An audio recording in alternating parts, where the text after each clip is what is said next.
Hola chicos de Logical, ¿cómo estás? Aquí está tu amigo Luis Trillo para llevarte a continuación el último capítulo de nomenclatura inorgánica, que en este caso vendría a ser la función sales. Una sal muy común para ti, cloruro de sodio.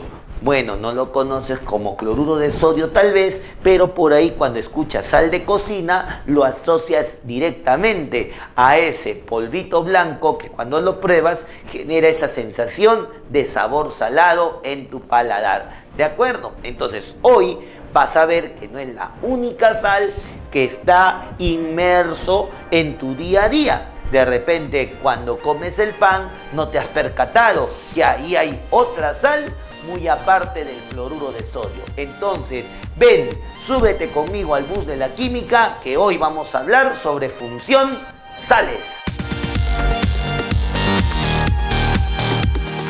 Bien muchachos, vamos a cerrar la parte de nomenclatura, este capítulo de nomenclatura, evaluando las funciones sales. Pero para poder hablar de la función sales, primero necesitamos de una herramienta que nos va a ayudar bastante y que deriva de la función previa que hemos desarrollado, que son los ácidos. Vamos a hablar de la formación de los aniones. Yo no puedo formar una sal si todavía no he armado previamente su respectivo anión. Entonces vamos a conocer cómo armamos su anión y a partir de ello evaluaremos cómo armar la estructura de una sal. ¿De acuerdo? Entonces, lo que hay que tener en cuenta para formar un anión es que estos se obtienen al eliminar los átomos de hidrógeno de los ácidos que hemos armado. Nosotros ya sabemos armar ácidos, entonces lo único que vamos a hacer es eliminar sus átomos de hidrógeno, tal que por cada hidrógeno eliminado se generará carga negativa. Si el átomo de hidrógeno es eliminado, eso debe ser generado en carga negativa. Por ejemplo, miramos aquí, te he puesto acá 3 ácidos oxácidos, puede ser también con hidrácido, y lo que vamos a hacer en cada ácido es eliminar sus hidrógenos. Entonces, en el primer caso, el ácido nítrico, como tiene un hidrógeno, lo que voy a hacer es eliminar su hidrógeno. Al eliminar su hidrógeno, ¿qué es lo que vamos a tener? Vamos a tener la formación del anión con carga -1. ¿Por qué -1? Porque simplemente como he eliminado un hidrógeno, la carga debe ser negativa. Por cada hidrógeno eliminado, una carga negativa. Análogamente lo hacemos con el ácido carbónico. Como él tiene 2 hidrógenos, eliminamos estos 2 hidrógenos y simplemente a lo que me queda, que sería el CO3, le colocaremos la carga binegativa. Esto es carga -2. ¿De acuerdo? Este -2 simboliza que se han eliminado 2 hidrógenos. Por último, en el ácido fosfórico, igual, le quitaré sus 3 hidrógenos y de esa manera a lo que me queda, que sería el PO4, le colocaría carga trinegativa. En este caso, que equivale a los 3 hidrógenos que hemos eliminado. Entonces, por cada hidrógeno eliminado, colocaremos carga negativa y de esa manera formaremos los aniones. Lo mismo puedes hacerlo con ácidos y ácidos. Ahora, ¿cuál es el detalle? Pues, obviamente, como él deriva de los ácidos, pero no es igual que un ácido, en parte su nomenclatura va a cambiar un poquito. Entonces lo que tenemos que tener en cuenta es la terminación original del ácido y esta cómo se va a ver afectado cuando se forme el anión. De tal manera que todo ácido que termine en oso, que puede ser hipooso u oso, va a hacer que el anión termine en ito. Todo ácido que termine en ico, que puede ser ico o perico, el anión terminará en ato. Y todo ácido que termine en hídrico hará que el anión termine en uro. Si el ácido termina en oso, el anión acaba en ito. Si el ácido acaba en ico, el anión termina en ato. Una forma de acordarte Oso bonito, pico de pato. Oso rarito, qué rico pato. ¿De acuerdo? Como tú quieras recordarlo. Oso bonito, pico de pato. O oso rarito, qué rico pato. ¿De acuerdo? Entonces, de esa manera, tú ves cómo el ácido genera su respectiva terminación para su anión. Ahora, ¿qué es lo que nosotros generalmente hacemos? Partimos del anión para poder con el ácido correspondiente armar su ácido, eliminar sus hidrógenos y de esa manera obtener la fórmula del anión. Esto es, cuando yo veo un anión terminado en ito, armo un ácido terminado en oso. Cuando yo veo un anión terminado en ato, armo un ácido terminado en ico. Y cuando yo veo un anión terminado en uro, armo un ácido terminado en hídrico. No te olvides, oso bonito, pico de pato. Veamos ahora los ejemplos. Vamos con el primer ejemplo entonces. Ion hipoclorito. Entonces, como yo te dije, todo ion proviene de su respectivo ácido. Entonces, lo primero que vas a hacer es reconocer que todo ion proviene de un ácido. Ahora, como el ion termina en ito, el ácido debe terminar en oso. Oso bonito, pico de pato. Como acá dice ito, el ácido debió terminar en oso. Y el ácido que yo debo buscar primero es el ácido hipocloroso. Y el ácido ya lo hemos aprendido a resolver en el video anterior. Si no te acuerdas, revisa mi video anterior. Entonces, ¿qué tomamos en cuenta acá? Que como se trata del cloro, grupo 7A, estados de oxidación, al ser un grupo impar, más 1, más 3, más 5, más 7. De tal manera que para 4 estados de oxidación, ¿qué tienes que recordar? Hipooso para el primero, oso para el segundo, ico para el tercero, perico para el cuarto. Como acá tenemos hipooso, sería más 1. Y de esa manera armamos el ácido. Recuerda que para armar un ácido oxácido dijimos, primero hacemos el respectivo anhidrido. Elemento 2, oxígeno estado. Ya tengo al anhidrido hipocloroso, al cual le agregamos agüita para formar su respectivo ácido. A la hora de operar tenemos hidrógeno 2, cloro 2, oxígeno 1 de cada uno, sería 2. Y como son pares, simplificamos y tendríamos el H-clorooxígeno, que vendría a ser el ácido hipocloroso. Como quieres el ion hipoclorito, que es lo que te dije, profe, eliminamos su hidrógeno de tal manera que ahora ese hidrógeno se convierte en carga negativa. Por lo tanto, esta expresión que ves aquí representa al ion hipoclorito. Entonces, el hipoclorito se obtiene cuando al ácido hipocloroso le he eliminado su hidrógeno. ¿Y cómo obtengo el ácido hipocloroso? Ya lo hemos desarrollado cuando hemos trabajado función ácidos, anhidrido más agua. ¿Te diste cuenta? Fácil, cachimbo, con eso ingresas. Ion sulfito. Igual, si voy a hablar del ion sulfito, profe, todo ion proviene de un ácido. En este caso, si el ion acaba en ito, oso bonito, pico de pato. Profe, viene de oso. Entonces sería ácido sulfuroso. Ácido sulfuroso. Azufres del grupo 6A, un grupo par, estados de oxidación, más 2, más 4, más 6. De tal manera que si tengo 3 estados, regla para 3. Hipooso, oso, ico.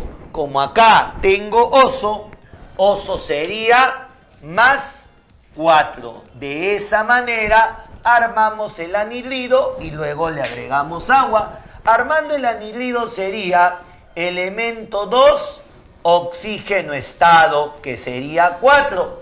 Al ser ambos pares, te dije, simplifica y tengo el anhidrido sulfuroso, LSO2, al cual le agrego agua y sumando y ordenando tendría el ácido sulfuroso, que sería hidrógeno 2, azufre, oxígeno, 2 del anhidrido y 1 del agua, sería 3. Y ya tengo al ácido sulfuroso. Como quiero el ion sulfito, profe, usted me dijo, elimino los hidrógenos. De tal manera que lo que me quedaría sería el SO3 a la menos 2, donde ese menos 2 representa la cantidad de hidrógenos eliminados del ácido. Y ya está. Tengo el respectivo oxoanión, en este caso el ion sulfito. Simplemente le quito los hidrógenos y le coloco carga negativa. Ahora, ion borato, igual. Profe, todo ion, ya me gusta esta parte, profe, todo ion proviene de un ácido. No te olvides, todo ion proviene de un ácido. Ahora, como el ion acaba en ato, el ácido termina en ico. Oso bonito, pico de pato. Profe, si acá termina en ato, el ácido acaba en ico. Ácido bórico. Listo. Recordamos que el boro, al ser del grupo 3A, solo tiene un único estado que sería +3. Por lo tanto, el hecho de que termine en ico, automáticamente lo asocio con el +3. ¿Qué hacemos? Armamos el anhidrido, elemento 2, oxígeno estado. Tengo el anhidrido bórico, al cual le agrego agua. Pero lo que tienes que recordar, cachimbo, es que acá cuando se forma el ácido bórico, al igual que el fósforo y el arsénico, el boro reacciona con 3 unidades de agua. No te olvides, a la hora de ordenar, tenemos H6, de acuerdo, cachimbo, boro 2 y oxígeno, 3 del primero y 3 del segundo, oxígeno 6. Como todos tienen mitad, la fórmula del ácido bórico sería H3, boro, oxígeno 3. Y acá tengo el ácido bórico. Profe, como tengo que hallar al ion borato, le quito los 3 hidrógenos y esos 3 hidrógenos se convierten en carga negativa. Por lo tanto, el ion borato sería boro, oxígeno 3 elevado a la -3, porque son 3 hidrógenos los que se han eliminado. Entonces, de esa manera obtengo el anión, eliminando los hidrógenos de su respectivo ácido. Profe, ¿y si fuera un ácido hidrácido igual? Profe, ion bromuro, igualito, todo ion proviene de un ácido. Si el ion termina en uro, el ácido terminará en hídrico, como te lo comenté. Oso bonito, pico de pato, y si el ácido termina en hídrico, el ion debe terminar en uro. Como el ácido es hidrácido, por la terminación hídrico, recuerda que jugábamos al octeto, donde evaluábamos su X. Si es del grupo 7, su X vale 1. Por lo tanto, ¿cómo armábamos el ácido? Agarrábamos al elemento hidrógeno, lo juntábamos con el elemento en cuestión, que es el bromo, y entre ellos colocábamos el X, que viene a ser el valor de 1. Y por ser un ácido, le colocábamos en estado acuoso. Profe, esto viene a ser el ácido bromídrico. Como yo necesito al ion bromuro, profe, le quito el hidrógeno y simplemente me quedaría bromo a la -1. Y de esa manera tengo al ion bromuro. Entonces, como puedes apreciar, No importa si el ácido es oxácido o hidrácido, armamos al ácido, le quito los hidrógenos y podemos generar el ion respectivo. No te olvides, armas el ácido, eliminas los hidrógenos y generas la carga negativa.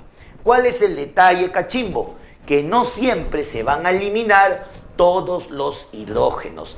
Hay momentos en los cuales, dependiendo del nombre, vamos a hacer solo una eliminación parcial, tal como tenemos en esta observación.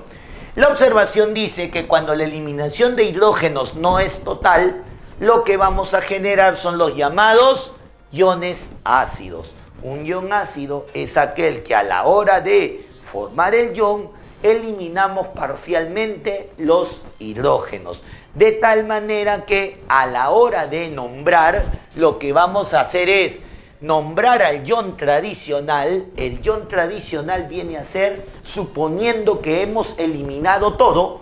El ion tradicional es suponiendo que hemos eliminado todo: hipoclorito, sulfito, borato, carbonato, fosfato, en fin, suponiendo que hemos eliminado todo, el ion tradicional, pero va a ir acompañado de un prefijo que indica la cantidad de hidrógenos que quedan en la fórmula.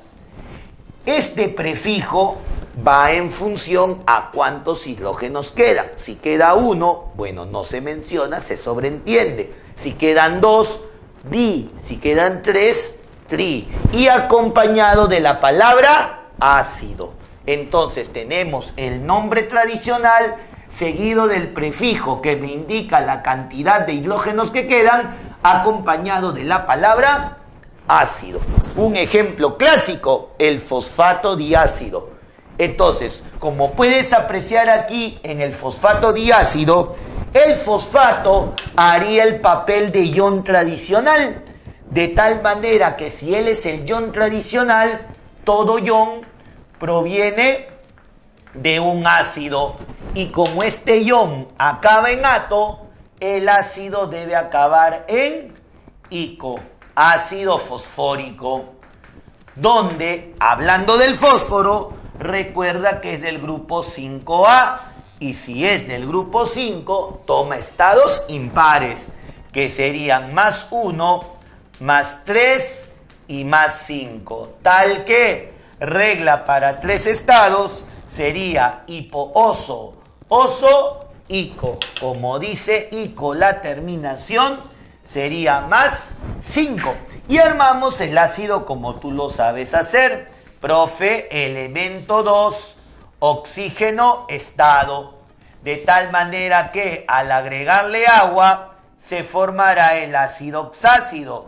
Pero al igual que el boro que te comenté hace ratito, recuerda que el fósforo también trabaja con 3 aguas. De tal manera que a la hora de ordenar y sumar, ¿qué es lo que te quedaría? H6, tendrías H6, fósforo 2, oxígeno 5 del primero y 3 del segundo, 8. Y como son pares, simplifico y tengo al H3, PO4. Y en ese momento tengo al ácido fosfórico. Profe, debe formar el fosfato, quítele las H's. Claro, pero en este caso, eso sería si solo dijera fosfato. En este caso dice diácido. Y este prefijo di, lo que nos va a indicar es la cantidad de hidrógenos que van a quedar. Profe, eso quiere decir que al decir fosfato diácido deben quedar 2 hidrógenos. Deben verse en la fórmula final 2 hidrógenos. Si eso es verdad, en el ácido fosfórico que tiene 3, como deben quedar 2, solamente se debe eliminar un hidrógeno. Un hidrógeno es el que debe irse, de tal manera que la fórmula quedaría H2, ahí están los 2 hidrógenos que deben quedar, PO4, y como le has quitado solamente un hidrógeno, a la menos 1, porque por cada hidrógeno que tú elimines, generas carga negativa. Y de esa manera tienes el fosfato diácido. Como te repito, el nombre tradicional es para que tú puedas armar el ácido. Una vez que has armado el ácido, el prefijo que acompaña al término ácido es para indicarte cuántos hidrógenos quedan. Tengan mucho cuidado, chicos, que vayan a pensar qué es lo que tienen que eliminar. No, es lo que deben dejar. Por lo tanto, eliminan el complemento y eso se convierte en carga negativa. Para cerrar esta parte y ya tener nuestros aniones listos, hay una observación final en esta parte. Hay que tener en cuenta que cuando ustedes quitan la cantidad de hidrógenos, en algunos casos, esa cantidad de hidrógenos que tú quitas, y obviamente la que te queda, va a ser la mitad del total. Acá, por ejemplo, quedaban 2 hidrógenos de los 3 que había. Profe, no era la mitad. Pero ¿qué pasa si lo que queda es exactamente la mitad? Por ende, has eliminado la mitad. Entonces, en ese momento, usamos el prefijo bi, acompañado del ion tradicional. Bi indicará que debe quedar la mitad de hidrógenos del ácido formado con el ion tradicional. Ejemplo tradicional, el ion bicarbonato. Habrás escuchado del bicarbonato cuando hablamos de polvo de hornear, ¿sí o no? Bicarbonato de sodio, que luego veremos cuál es su fórmula correspondiente. Miramos por aquí. Entonces, profe, el prefijo bi me va a señalar que debe quedar, ¿qué cosa? Debe quedar la mitad de hidrógenos. Profe, esto me indica que debe queda la mitad de hidrógenos. Previo análisis de ¿qué? Previo análisis de el término carbonato. Profe, el carbonato proviene de un ácido, porque todo ion proviene de un ácido. Como el ion acaba en ato, entonces, profe, el ácido acaba en ico. Yo necesito al ácido carbónico, grupo del carbono, grupo 4A de la tabla periódica. Por lo tanto, tomo los estados pares, más 2 y más 4. De tal manera que, como tengo 2 estados, oso para el primero, ico para el segundo. Como acá tenemos ico, sería más 4. Y para el ácido oxácido, armamos su anión. Empezamos primero con el anhidrido. Profe, elemento 2, oxígeno estado. Como es 4, simplificamos y tendría el CO2. Ya tengo al anhidrido, al cual le agrego agua. El carbono no es ningún caso especial. Agregamos una unidad de agua, operamos y tendríamos H2, carbono, oxígeno 3. Con lo cual puedes apreciar que él viene a ser el ácido carbónico. Ahora sí, como ya tengo el ácido, profe, debe quedarme la mitad de hidrógenos, pues usted ha utilizado el prefijo bi. Entonces, si debe quedar la mitad de hidrógenos, de los 2 que tiene, se debe ir un hidrógeno. Se debe ir 1 y debe quedar 1, porque lo que queda es la mitad y por ende se va la mitad. Por lo tanto, la fórmula final tendríamos hidrógeno, carbono, oxígeno 3 a la menos 1. Y él vendría a ser el bicarbonato. Entonces, como puedes darte cuenta, yo formo los aniones, en este caso, a partir de sus respectivos ácidos, eliminando el total de hidrógenos, por lo general, eliminando el total de hidrógenos y en algunas situaciones eliminando parte de ellos, siempre señalando en el nombre la cantidad de hidrógenos que deben quedar. No te olvides, lo que debe quedar. Con ello ya podemos pasar a armar nuestras sales y diferenciarlas entre las sales que provienen de ácidos oxácidos, en este caso con sus respectivos iones, y las sales que provienen de ácidos hidrácidos. Así que ahora analicemos el comportamiento y formación de las sales. Como ya conocemos la formación de los aniones, herramienta indispensable para la formación de las sales, ahora sí vamos a formar nuestra última función, que son las sales. Para lo cual vamos a mencionar lo siguiente, que una sal se obtiene de la reacción química entre un hidróxido y un ácido. La reacción entre un hidróxido y un ácido va a permitir la formación de una sal acompañado de agua en este caso. De acuerdo a esta reacción en la cual el hidróxido y el ácido reaccionan, se le denomina reacción de neutralización. Debes recordar que cuando hablamos de ácidos y de hidróxidos, te dije que se neutralizaban mutuamente, anulaban sus propiedades. Si no, revisen los videos anteriores a este. Entonces, la reacción de neutralización nos permite establecer de que el hidróxido y el ácido anulan sus propiedades formando la sal y el agua correspondiente. Entonces, de esta manera obtenemos la sal. Ahora, lo que tú tienes que observar es que como tengo dos tipos de ácidos, también tengo la opción de que salgan dos tipos de sales. Si el ácido a utilizar es un ácido oxácido, la sal a obtener sería una sal oxisal. Y si el ácido a utilizar es un ácido hidrácido, la sal a obtener es una sal aloidea. Ácido oxácido va a generar una sal oxisal, ácido hidrácido va a generar una sal aloidea. No te olvides de ello, futuro cachimbo. Ahora, de forma práctica, ¿cómo vamos a armar la sal? Hemos aprendido a armar un anión. Eso nos va a servir en esta parte de acá. Muchachos, chicas, chicos, vamos a trabajar de la siguiente manera.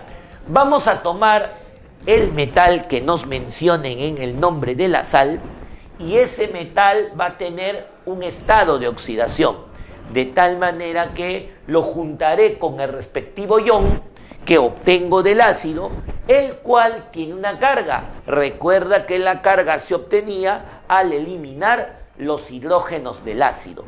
Entonces, tengo al metal con su estado de oxidación y tengo al ion con la carga correspondiente de los hidrógenos eliminados. Se cruzan estos valores y el resultado de ese cruce de las cargas va a obtener la fórmula de la sal.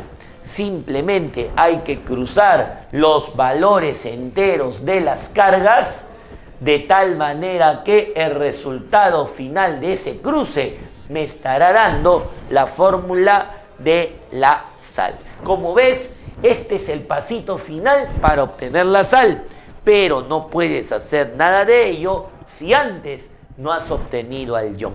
Entonces lo importante era obtener al ion a partir de los ácidos, tal como te enseñé hace unos minutos. Ahora bien, lo que yo voy a observar aquí luego del cruce es que si estas cantidades, que son la carga del metal y la carga del ion, son valores pares, se puede simplificar. Eso tienes que tener en cuenta para dar como respuesta el nombre de la sal. Ahora, la sal siempre se le va a reconocer cuando yo visualice su nombre por dos palabras importantes. La primera palabra representará el ion y la segunda palabra representará el metal.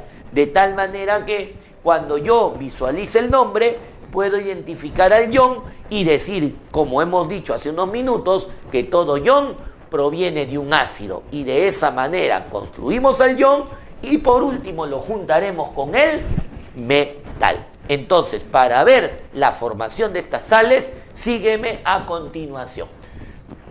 Vamos a trabajar 6 sales, de las cuales algunas tienen un carácter muy importante. Por ejemplo, empezaremos con la primera, que es el bromato de potasio.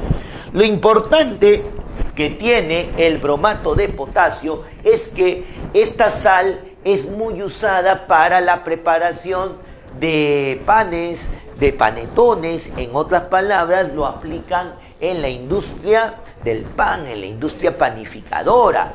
Es más, ¿por qué lo hacen? Justamente para compensar el uso de levadura. Tú debes recordar muy bien que la levadura lo que permite al pan, al panetón, etcétera, es aumentar su volumen, hacerlo esponjosito y agradable, obviamente, al sabor de nosotros, al sabor de las personas. Sin embargo, el bromato de potasio reemplaza a la levadura en parte, ¿de acuerdo? ¿Con qué finalidad? Con la finalidad de ganar volumen en el pan, pero un volumen hueco, un volumen con un vacío. No sé si tú te has percatado, cuando cortas el pan a veces está cascarón en el interior. Eso es porque en vez de tener levadura le han echado bromato de potasio. Un secretito para que tú puedas ver si el pan tiene bromato o no es: haz lo siguiente, corta el pan y si ves que la miga del pan se ve como si fuera telaraña, esto es, como si fuera una red, una mallita así, como una telaraña, quiere decir que ese pan contiene bromato de potasio. Y te apuesto que pasada unas 3-4 horas, ese pan se va a comenzar a endurecer, a comparación de otros panes que siguen esponjosos a pesar que estuvo desde la mañana hasta la noche en la casa. Entonces, el bromato de potasio, una sal que trata de sustituir la presencia de la levadura con la finalidad de ¿qué? Gastar menos, ¿no? Gasto menos, pero genero una ganancia similar a la que estuviera utilizando con la levadura. Además, el bromato de potasio es cancerígeno. Ten mucho cuidado por esa razón. Por eso es que hay panetones baratos, pues por ahí, ¿no? Esos panetones de 8 soles, 9 soles, a comparación de otros que está por el rango de los 20 soles, es porque esos panetones, cuando tú los cortas, pareciera que se deshace y tú ves en el interior, parece un montón de telarañas. Ese es el que tiene bromato de potasio. Entonces, vamos a ver cuál es la fórmula que tiene esta sustancia. Como dice por acá, bromato de potasio, tenemos dos palabras importantes. Bromato representaría al ion y potasio representaría al metal. Entonces, profe, esa es una cualidad que me acaba de mencionar con respecto a la sal. Tenemos la primera palabra importante al ion, la segunda palabra importante al metal. Ahora, ¿qué es lo que recordamos? Que todo ion proviene de un ácido y empezamos con la construcción de tal manera que como el ion termina en ato, el ácido debe acabar en ico. Oso bonito, pico de pato.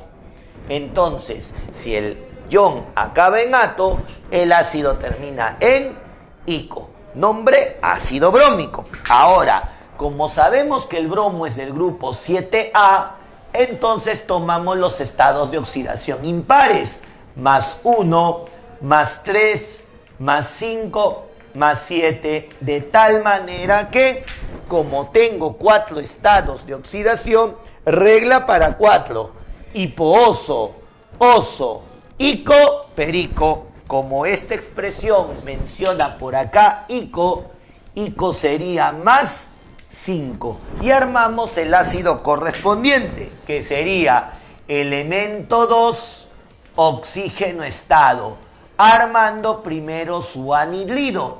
A este le agrego agua de tal manera que formamos el ácido correspondiente.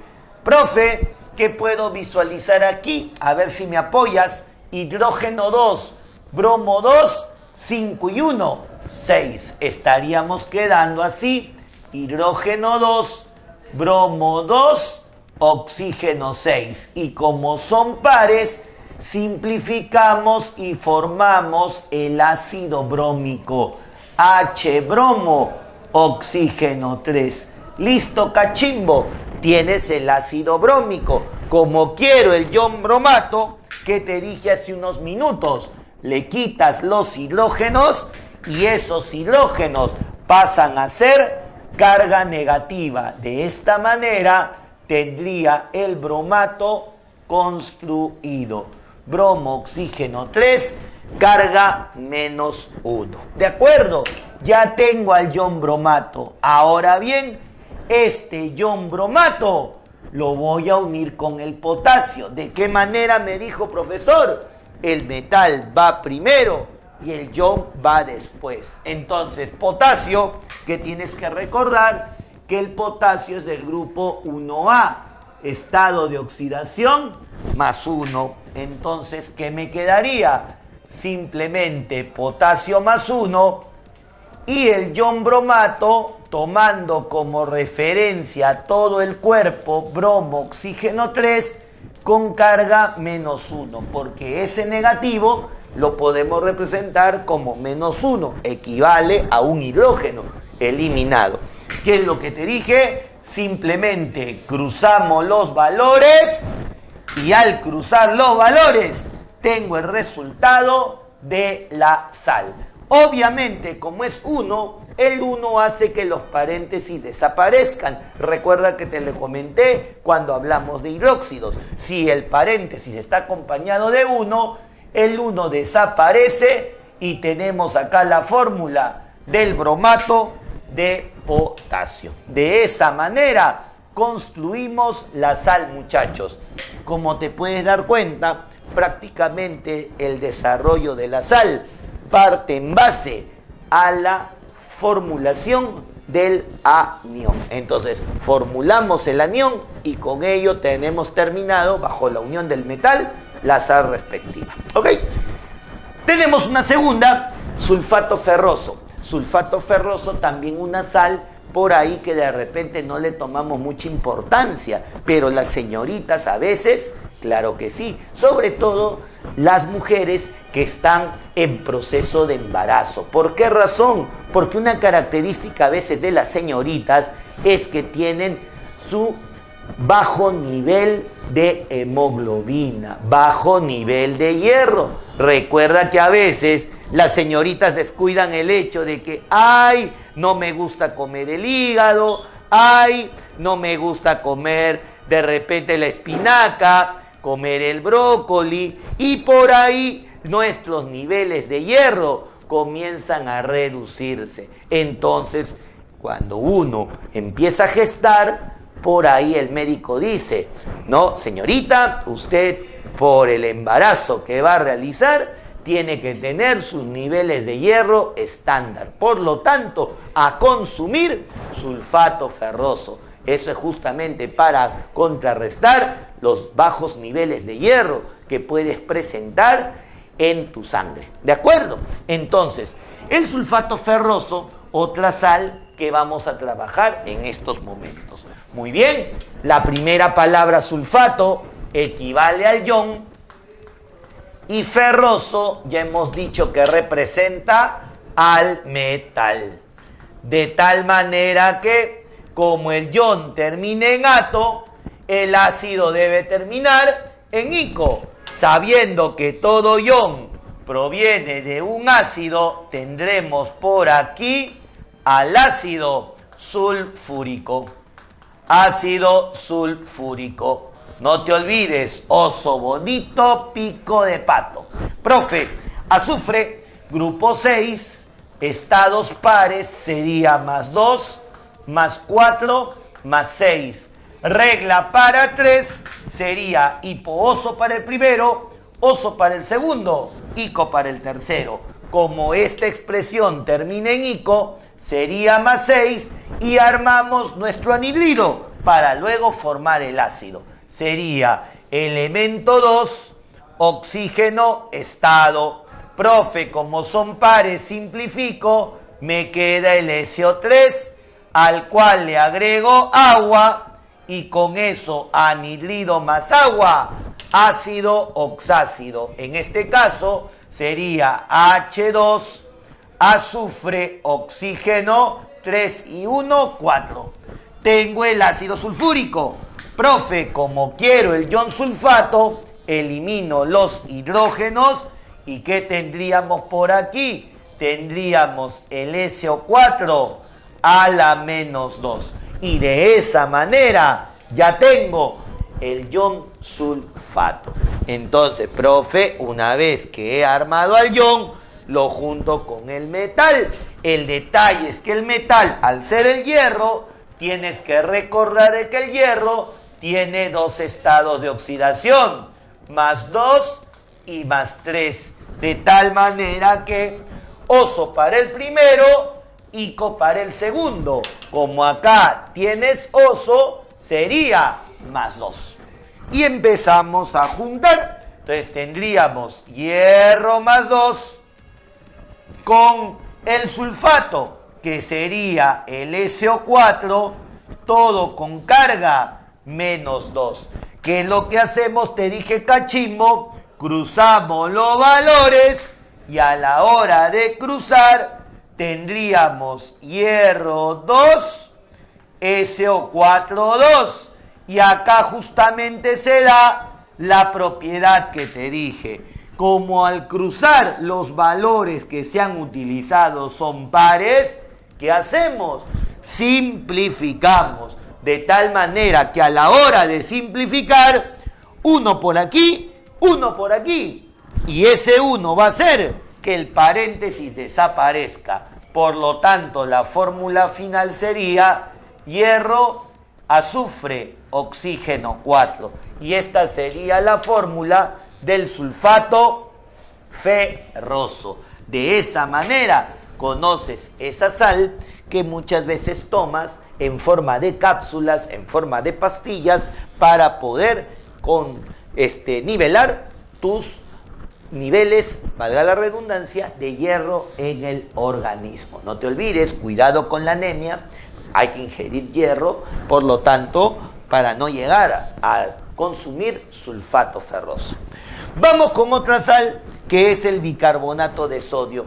Bicarbonato de sodio, comúnmente llamado polvo de hornear, una sal que muchas veces lo usamos en la repostería, ¿no? En la repostería usamos el polvo de hornear. Y otra forma de ver bicarbonato de sodio, por ejemplo, es por ahí en la sal de Andrews. Tú agarras el bicarbonato de sodio, modo sal de Andrews, lo echas en un vasito, le echas unas gotitas de limón y vas a ver cómo automáticamente se va a generar una efervescencia. Ayuda justamente para desintoxicar el organismo. Puedes tomarlo con agüita fría, algunos de repente un poquito tibia, medio vasito, una cucharita de bicarbonato, tu limoncito, y vas a ver cómo te vas a ir recargando de energía día con día, ¿no? Una vez en la mañana, una vez por la noche. Entonces, el bicarbonato de sodio, otra sal que vamos a utilizar en estos momentos aquí.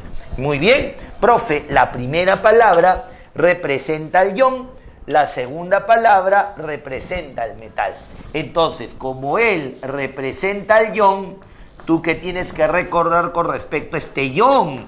Profe, hace ratito lo hemos analizado. Este ion tiene el prefijo bi. Y si tiene el prefijo bi, recuerda que señalaba que debía quedar la mitad de los hidrógenos que tenía el ácido original. Entonces, profe, lo primero es que como el ion termina en ato, el ácido correspondiente debe terminar en ico. Tenemos que armar al ácido carbónico. Ácido carbónico. De tal manera que carbono grupo 4, estados de oxidación, más 2 y más 4. Profe, oso para el primero, ico para el segundo. Como el ácido termina en ico, sería más 4. Profe, armamos su respectivo anhidrido, que sería elemento 2, oxígeno, estado. Profe, como son pares, simplificamos. Tengo el CO2, anhidrido carbónico. Le agrego agua y al ordenar, ¿qué obtenemos? Hidrógeno 2 carbono, oxígeno 3. Profesor, ácido carbónico. Ya tengo el ácido carbónico, pero el prefijo bi, recuerda qué significaba. Que queda la mitad. Que queda la mitad de los hidrógenos. Queda la mitad de los hidrógenos. Por lo tanto, como acá hay 2 hidrógenos, debe quedarte 1. Por lo tanto, la fórmula del ion sería HCO3 a la menos 1. Ya tengo al bicarbonato. Ahora este bicarbonato lo junto con el sodio. Y a la hora de juntarlo con el sodio, sodio grupo 1A, estado de oxidación más 1. Por lo tanto, tomaría el sodio con su estado de oxidación más 1 y el bicarbonato todo con carga menos 1. A la hora de cruzar, el 1 viene para acá, el otro 1 por acá, y los unos que hacen al paréntesis lo desaparecen. Por lo tanto, la fórmula de la sal sería la que estoy escribiendo a continuación. Y esta viene a ser la fórmula del bicarbonato de sodio, o comúnmente conocido como polvo de hornear. Entonces, como puedes ver aquí, profe, simplemente para armar la sal, primero tengo que tener al ion y luego juntarlo con el metal. Vamos por aquí, vamos con el fosfato diácido de potasio. Nuevamente tenemos acá el nombre de un ion.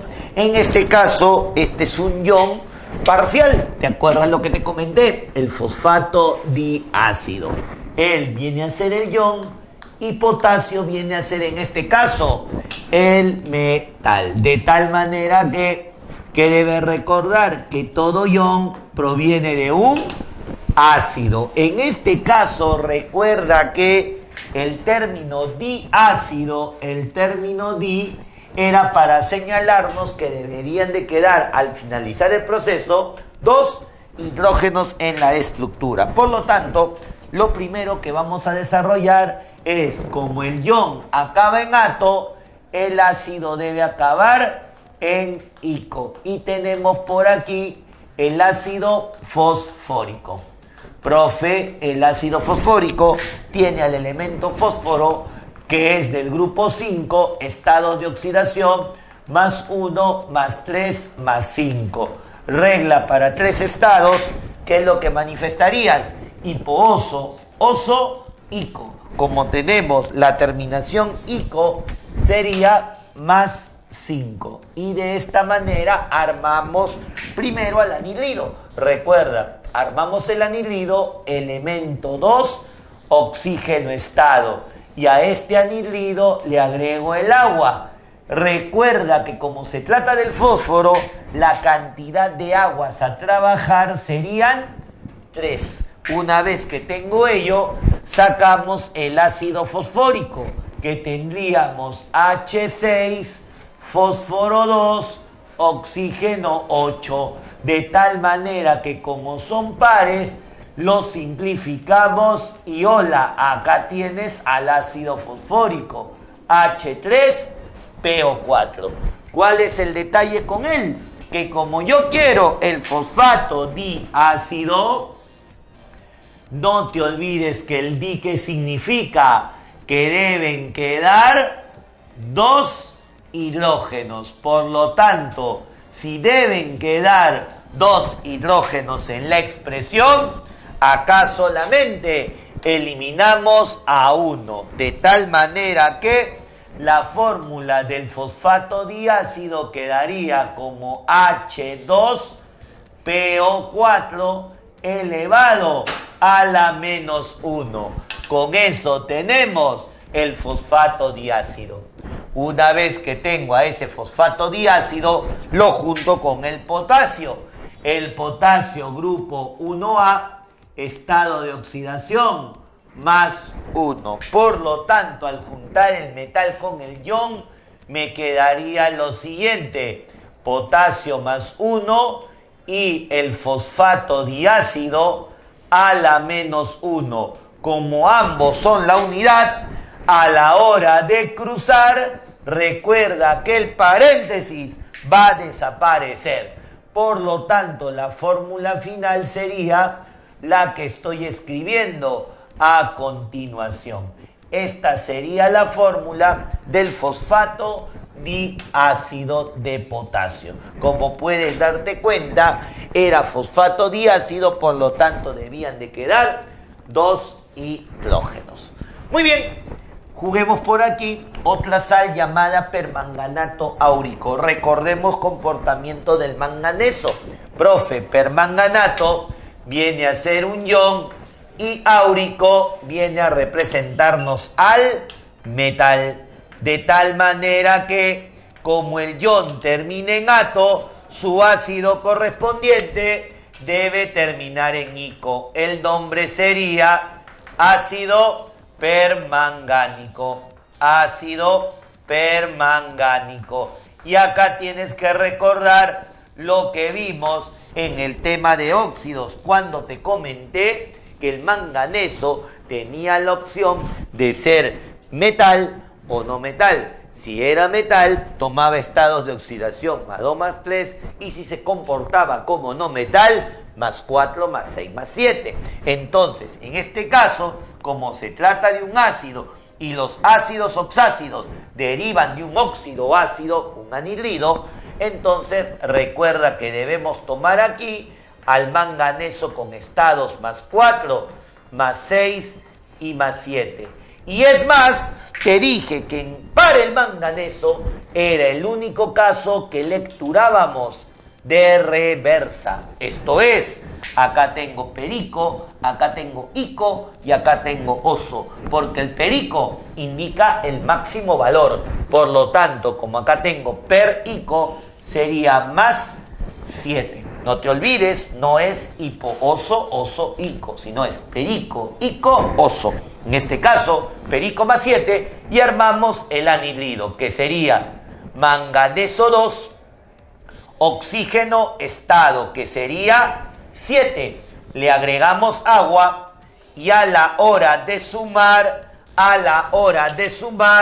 tendríamos hidrógeno 2, manganeso 2, oxígeno 7 y 1, 8. Como son pares, simplificamos y tendríamos HMnO4. Y acá tienes el ácido permangánico. Como yo necesito al ion permanganato, eliminamos los hidrógenos. ¿Y qué es lo que me quedaría? Simplemente el manganeso oxígeno 4 a la menos 1. Y acá tienes al ion permanganato. Profe, lo debo juntar con el oro. Si dice áurico, viene del oro, que tiene estados de oxidación más 1 y más 3. ¿Qué tienes que recordar? Como hay 2 estados, oso para el primero, ico para el segundo. Por lo tanto, el oro actúa con el valor de 3. Al formar la sal, tendría oro más 3 y permanganato elevado acá con carga menos 1. Cruzamos las cargas, recuerda, cruza las cargas, y a la hora de cruzar tendrías lo siguiente: oro 1, que se sobreentiende, y el permanganato aparecería con un valor de 3. Y como no es un número par, no se puede simplificar. Y esa sería la fórmula del permanganato áurico. No te olvides que si hablamos de permanganato, el manganeso actúa como no metal y lo lecturas al revés: perico, ico, oso. ¿De acuerdo? Si así hacemos en sales oxisales, porque proviene de ácidos oxácidos, entonces en sales aloideas, que provienen de ácidos hidrácidos, también haremos lo mismo. Por ejemplo, sulfuro de zinc. Tenemos 2 palabras, sulfuro y zinc. Sulfuro representa al ion y zinc representa al metal, de tal manera que todo ion proviene de un ácido. Y en este caso, profe, como el ion termina en uro, tienes que recordar de que el ácido termina en hídrico, por lo tanto armaría al ácido sulfídrico. ¿Qué tengo que recordar? Que cada vez que usaba la terminación hídrico era un ácido hidrácido, donde buscábamos el octeto. Si el azufre es del grupo 6, para el octeto te faltaba 2, y de esa manera armamos el ácido. Coloco al hidrógeno, coloco al azufre, y en medio de ellos el X para completar el octeto, obviamente en solución acuosa. Acá tienes al ácido sulfídrico. Luego, ¿qué hacemos? Como lo quiero como ion, elimino los hidrógenos. La fórmula del ion sería, luego de quitar los hidrógenos, azufre a la menos 2. Con esto tengo al ion sulfuro. Lo junto con el zinc, que tienes que recordar que el zinc tiene estado de oxidación más 2. Te lo comenté en el primer video. Por lo tanto, al juntar zinc más 2 con el ion sulfuro menos 2, a la hora de cruzar, creo que te das cuenta que como son pares, se pueden simplificar, tomando al final la fórmula zinc-azufre. Este sería el sulfuro de zinc. Como puedes apreciar, cumple el mismo mecanismo.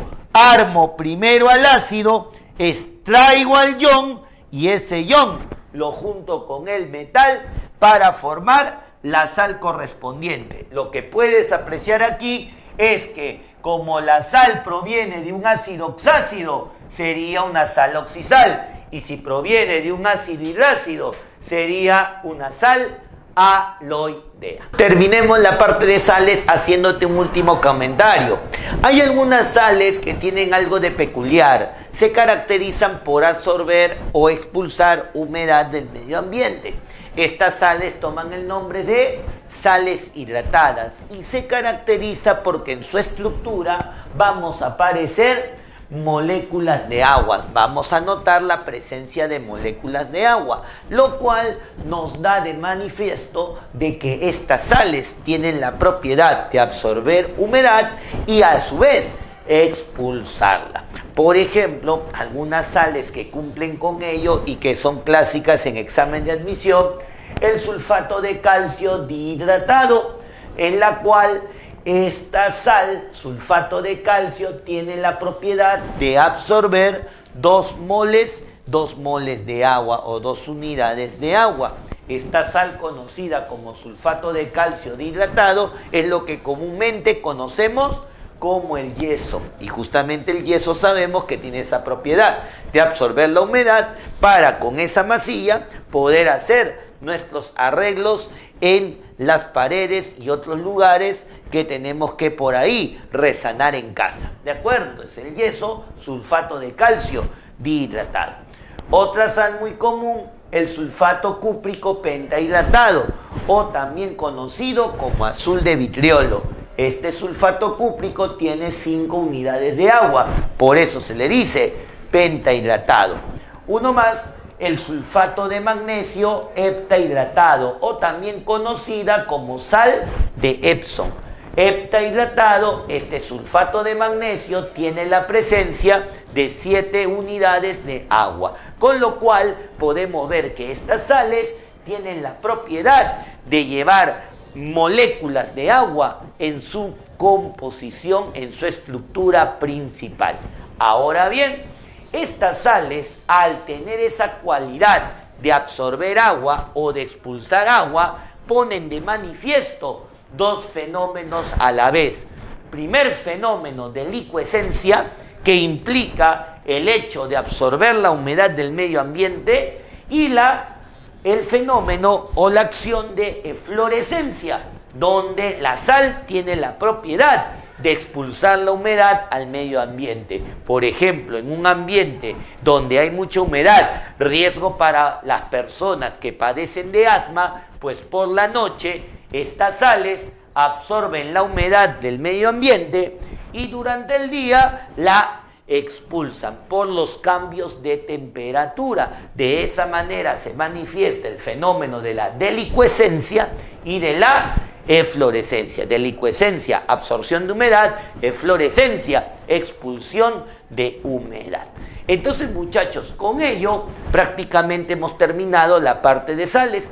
Algunas sales cuyos nombres son comerciales y que por ahí para la parte de metalurgia te puede servir, ¿no? La caliza, la roca caliza, que viene a ser el carbonato de calcio; la galena, que no es otra cosa que el sulfuro de plomo; la calcopirita, que es el sulfuro doble de cobre y hierro; la pirita, que es el sulfuro de hierro; y la sal común, que nosotros conocemos como cloruro de sodio. Varios de ellos, como te digo, utilizados en el tema de metalurgia, porque recuerda que el nombre comercial no significa que la sustancia sea pura, sino que este nombre comercial me manifiesta que estos compuestos, que estas sales son un porcentaje de toda la muestra a analizar. Por esa razón se le conoce como nombres comerciales.